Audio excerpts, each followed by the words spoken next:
I'm going to now go back a little bit and talk about the properties of double integrals. You've already seen how to use them in a couple different applications, but let's talk about a few of the properties. So we're given function f of xy and function g of xy. And we're told that they're integrable, or assume that they're integrable over the rectangular region R. And then S and T are subregions of R. And then we have to assume that little m and big M are real numbers.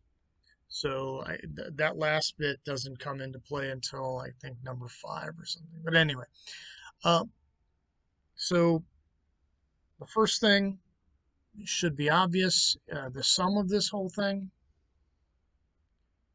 So let's do this.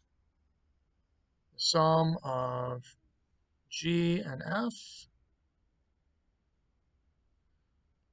is integrable, and this whole R is the sum of them over the area of our rectangle. That's our dA.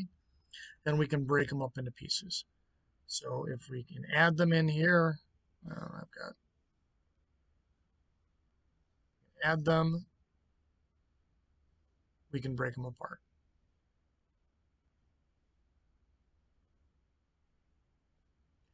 So it's very similar to what you would have seen in calculus 1, calculus 2, where if you take the integral of the sum of different parts of a function or different functions, then you can just add the sum. So the integral of the sum is the sum of the integrals, works the same here. Number 2, if you have a constant inside, you can always pull that constant out. You've actually already seen me doing that in problems. That works. Here's something that's new. So we're going to say that this R is equal to the union. That's what this U is. This U is union. And this upside down U is intersection. So if the union is R, of S and T is R, and they don't have an intersection, that's what this null set means, except an overlap on the boundaries. So again, for continuous things, they touch the boundaries, no problem. Then, excuse me, the integral of the function with respect to the rectangle on the bottom can be broken in pieces of S and T. Again, those are basically just two different chunks of the rectangle. All right, number 4.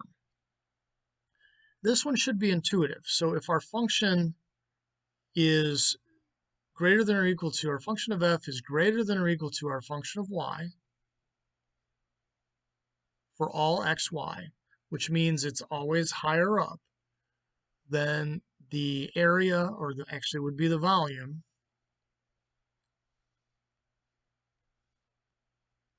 the volume of the bigger part is always going to be bigger than or equal to the volume of the smaller part. And it's analogous to what we would have in Calc 1 if you're looking at the area under the curve. Say Calc 1, going from A to B. Dumb.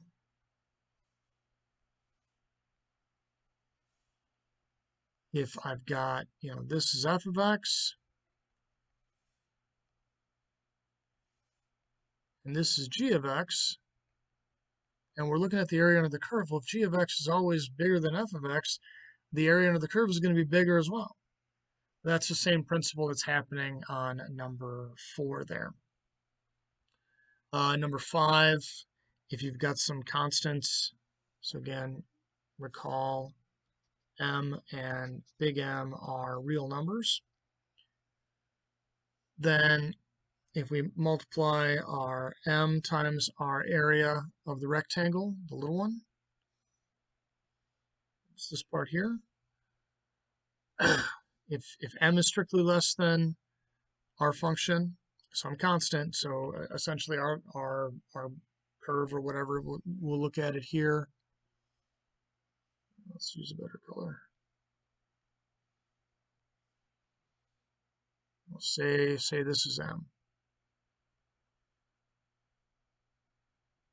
Our g of x is always bigger than that, so the area underneath M is going to be smaller than g of x. And similarly, if you've got something that's bigger, we're saying our capital M here. So if we've got a different one that's higher,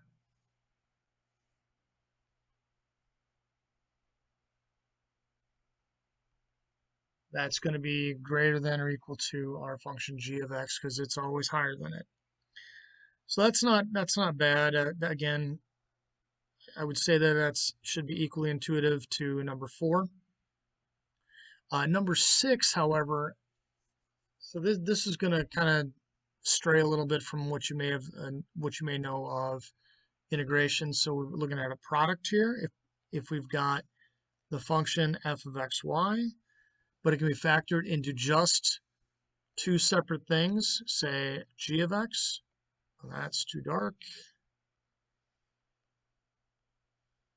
Let's try this. Some g of x and some h of y, so something that is y only.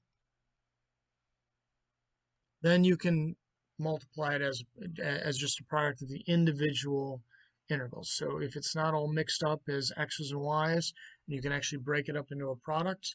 You can take the separate integrals with respect to each one of them and then multiply them together, and you'll get the same thing. So again, these are properties of double integration. Most of them, again, you should know. The other ones, not too bad.